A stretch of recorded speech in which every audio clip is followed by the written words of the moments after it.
This is a 2021 Mitsubishi Outlander PHEV SEL, a 2 electric motor equipped plug-in hybrid with an updated powertrain that provides more power than last year's model. And while this is no Lancer Evolution with a trick center diff, it does have all-wheel drive and a myriad of drive modes. My name is Robin Warner, an experienced engineer and magazine editor, and I also have a myriad of drive modes. Slow, I can drive fast, I can drive medium. SEL is the base trim of the Outlander PHEV below the LE and GT versions. That means you go without LED head and fog lights, a moonroof, and a heated steering wheel. But you do get heated seats, dual zone climate control, and automatic high beams. Powering the Outlander PHEV is a 2.4-liter inline 4-cylinder engine and 2 electric motors, one for each axle, that combine to provide a peak 221 horsepower. That power then goes to all 4 wheels. The base price for the 2021 Mitsubishi Outlander PHEV SEL starts at $37,490, and my test car cost $38,175. For those that are interested, I included detailed specifications including dimensions, fuel economy, and options in the description. All right, let's take a look around the car. Here it is, the 2021 Mitsubishi Outlander PHEV SEL. And the PHEV stands for Plug-in Hybrid Electric Vehicle. And this particular one is painted in ruby black pearl paint, which is a $395 option and looks lovely. Other than that, you know, it looks like a pretty typical car-based sport utility vehicle or crossover utility vehicle if you prefer, CUV. I do like the multi-spoke 18-inch aluminum wheels. I think they look nice. And I do also like these chrome accents we get in the front and side of the car, you know, this little U shape here, sideways, C shape we should say, and this lower valence across here. This is just a little bit in your face, but hey, they're proud that it's a Mitsubishi and good for them for that. And off to the side, I think it's nice to have the lighter color roof rails contrast the darker paint, and then as well you get this shinier piece down here.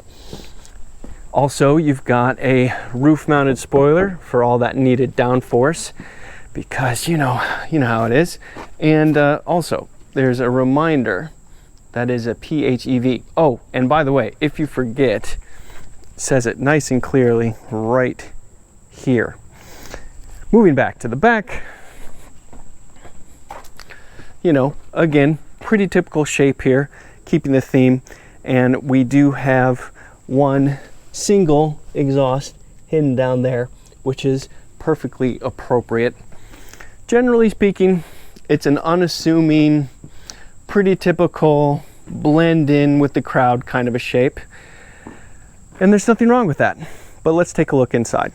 Start with the cargo area, because this is only a 2-row SUV and it's not that big, less than 185 inches long. You get a pretty darn decent amount of cargo room, and you also get an automatically opening tailgate, which is nice. And under that tailgate, inside that tailgate, you'll see 30 cubic feet of storage, as well as a power outlet right there, you know, old school lighter plug style. And if you fold the second row seats flat, that goes up to 67 cubic feet of storage. And also under here, there's a little bit more space. Right now it's occupied by this lovely plug-in hybrid electric vehicle bag. How nice. But there's a couple little things to say about the tailgate. Actually, it's got automatic close right there. And it actually also has a couple buttons, so you can open and close it automatically with that push button. But you can also, right to the right, so here's the main button here, there's another small button right there. Press that and the car locks. Moving to the back seat, pretty straightforward here. The seats are easy to fold flat and all those things. The seat back is a little bit on the low side. I would prefer more thigh support than I have, but with my seating position up front, I have plenty of knee room, you know, at least 6 inches of knee room here. I do also have more power sources, 2 USB ports right there, and vents. And as long as you do not have 3 passengers in the second row, you do get cup holders. Hey, not bad. Moving to the front, pretty typical things as you open the door. Perfectly nice trim here. It's kind of like a faux carbon fiber look right here. Power windows, power locks, mirror adjustments right here. You do have nice seat adjustments, fore, aft, seat back, and then lumbar support, which I always like. And here's another reminder that it is a PHEV. Up here, these are some of your driver's assists. So that's the brake mitigation. This is lane departure warning. And then here's a button for your tailgate and your fuel door. Up here, that helps scroll through the instrument cluster, traction control on and off, those types of things. The seat itself is reasonably comfortable. I would do with just a little bit more upper support and lower support, but it's not bad. It's perfectly comfortable, and it's not like you're in this car to pull a ton of G's anyway.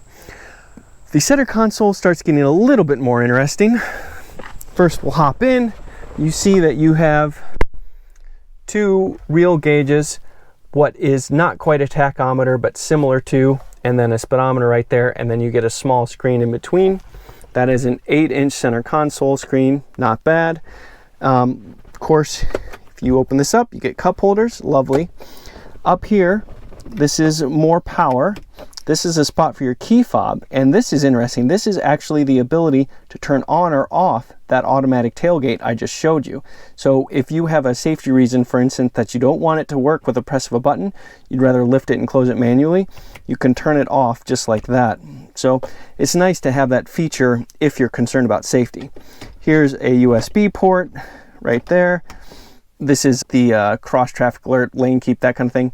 Your eco mode button. Down here, it is nice, even though this is the base model, you do get heated seats, electric parking brake. But let me start the car to show you a few more things here. This Outlander PHEV actually has a lot of different drive modes, but it's not in one central place. They're kind of spread throughout this lower center console. So you have normal driving mode, which is you can see up there, and that's the default mode, but you also have an eco mode. That's right there, and that's controlled with this button right here. But you also have a sport mode, which is down here.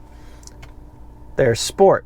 But from this twin motor 4-wheel drive, you also have snow mode for, you know, slippery conditions, and also a 4-wheel lock of sorts.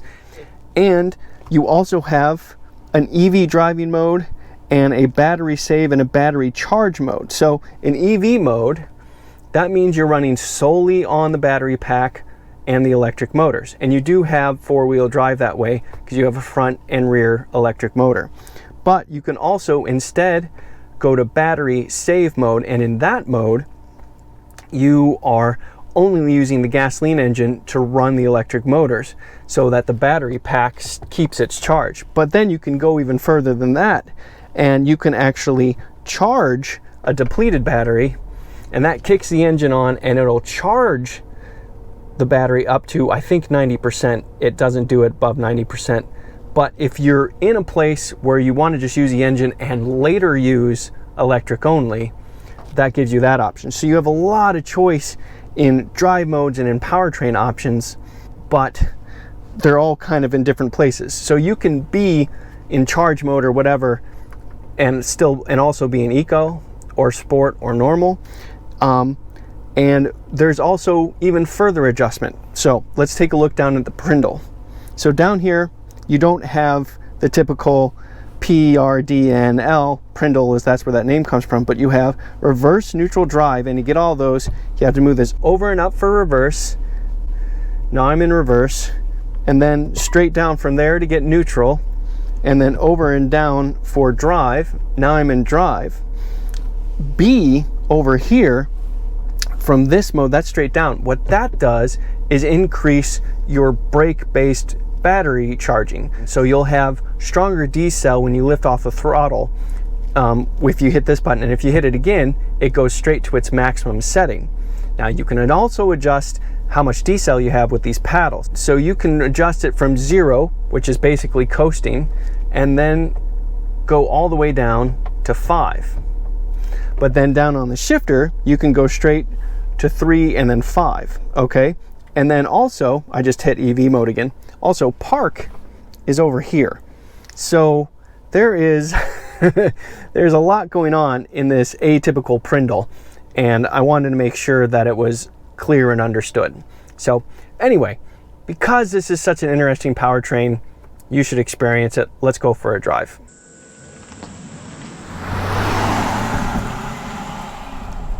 Hi everyone. Well, here we are, the 2021 Mitsubishi Outlander PHEV SEL.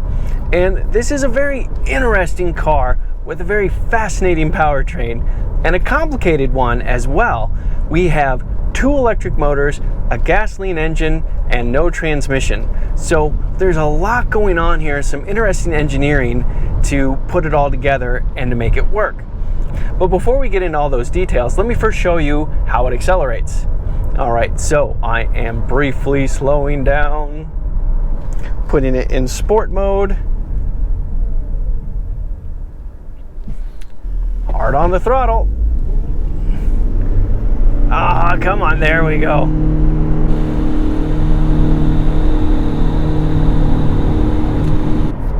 And once you get going, it's really not bad. You get good, reasonable acceleration, considering that you have, plenty of space for 5 passengers and 30 cubic feet of cargo space behind that. That's really not bad acceleration, especially when you consider that you get 74 miles per gallon combined when you use both the EV and the gasoline engine, and 26 miles per gallon when it's just the gasoline engine on its own. So what goes into this powertrain? You have 3 different motors doing work. Obviously, first is the 2.4 liter inline 4-cylinder engine. That makes 126 horsepower and 148 pound-feet of torque, and its main purpose is to generate electricity. Yes, it can be coupled to the front wheels and drive the front wheels, but more than anything else, what it does is generate electricity. And it generates electricity for the front electric motor, which makes 80 horsepower and 101 pound-feet of torque, and the rear electric motor, which makes 94 horsepower and 144 pound-feet of torque. Now, motors and engines make different power at different RPMs. You can't just combine the 3 up and get a peak horsepower that way. So that's why we got to combine 221 horsepower, and torque is even a little bit harder to dissect, but so Mitsubishi doesn't give a peak figure, but it's reasonably likely that you get somewhere close to the peak electric motor torques at the same time, and that would mean 245 pound-feet of torque if you combine those 2 together. But you don't have a transmission. What you have is single drive down gears for the electric motors, and because electric motors make pretty much all their torque from 0 speed, they don't really need transmissions. But the gasoline engine does need a transmission to do its work usually, and this one doesn't have one, so it can help get this thing moving, but it does a much better job once the thing's already going. So that's why the 0 to 30 acceleration of the Mitsubishi isn't as good as the 30 to 60 acceleration. And when I say 0 to 30, I mean 0 to 30 miles an hour versus 30 to 60 miles an hour. Now, Mitsubishi isn't the only car company that does this. Honda also has a transmission-less car with its hybrids. The Honda Insight is a good example. Either way, we can go 24 miles on EV range only, hence that 74 miles per gallon equivalent rating, and that comes from a 13.8 kilowatt hour battery pack. That is a 1.8 kilowatt hour larger battery pack than the 2020 model. Also, we have 31 more horsepower than the 2020 model, and the whole powertrain's kind of been thoroughly updated in addition to that. So this is a noticeable improvement to the powertrain compared to the 2020 Outlander PHEV. But the output and the function of the powertrain is not the most interesting part, certainly. And that's because Mitsubishi gives you just a huge amount of choice in how this powertrain operates. Right now I'm in normal mode, so it's a hybrid mode. It'll use the electric motor when it thinks it should. It'll use the battery pack when it thinks it should, and give the electric motors juice, etc., etc. However, I can choose to go completely in EV mode. So now I'm totally in EV mode. Now it's solely relying on the battery pack. The engine's not running. The engine runs very quietly, so it's not easy to tell the difference. But that's not the end of the adjustment story here, because we also have these paddle shifters and 5 different levels of D-cell motor regeneration, battery charging just by lifting off the gas instead of using the brakes. Mitsubishi gives you those 5 levels. Even, level 0 is just like coasting, but even level 5 isn't that much D-cell, like a 1/10 of a G, 1/10 of a half of a G, something like that. But the fact that you have the choice is pretty interesting, and you can change it and it'll stay there until you turn off the car and start it up again, and you can change it back and forth all the time. And you can do it with the paddles, or you can change it to the heaviest right away with the PRNDL down below. It defaults to the second of 5 D-cell levels. I generally like more D-cell from the battery because it gives you more of a chance to do one pedal driving. The downside is that even with the highest level of decelerated regen battery charging, you still have to use the brake because it eases off as you get to slower speeds. So this isn't a one pedal driving car like some EVs out there, and that's a bit of a bummer because I would like to be able to do that. And I would especially like to be able to do that in this car because the brake feel isn't great. The integration of normal friction brakes, brake pads, brake rotors, all that, and using the electric motor to slow the vehicle down and recharge the battery, that's really hard to get it right so that it feels natural. And the manufacturers have gotten pretty good at it, but Mitsubishi is still a little bit behind here. The initial touch of the pedal feels like there's nothing there, and then it bites kind of heavy. The buildup of pedal pressure and deceleration just isn't linear, and it takes some getting used to. Okay, moving on from the powertrain. The rest of this car is fine. There's a lot of nice little creature comforts in here. Having heated seats, even in the base Outlander PHEV, is nice. The 8-inch center console screen is easy to read, easy to use. You have a lot of buttons and options on the steering wheel. The chassis, on the other hand, isn't quite as good as some other small SUVs out there. It rides fine, it's perfectly comfortable. Wind noise isolation isn't too bad, road noise isn't so bad, but it can be a little jarring over some pavement heaves and bits like that, and it's just not quite as refined feeling as some of the best SUVs out there, even in this price range. But overall it's competitive, it's just not class leading. Handling, on the other hand, it's not this car's strong suit. Okay, it's a plug-in hybrid, it's got a big battery pack and all these kinds of things. You wouldn't expect this to be like some canyon carver or anything like that, but even putting it in context, this thing just is not the most confident, inspiring handling. The steering is really light. It's not as precise as the best racks out there. You have reasonable feel coming through the seat from the rest of the chassis, but the feeling of the wheel is behind. On top of that, you've got no grip. These tires squeal early, and they squeal often, and they squeal loudly. And as they squeal, the body's leaning way over. You get tons of roll, a fair amount of pitch and dive when you're braking and accelerating. It's just not the most able-bodied thing. You do have the all-wheel drive system, and you do have those options with slippery conditions with the snow, and you do have the locking ability of the all-wheel drive system as well.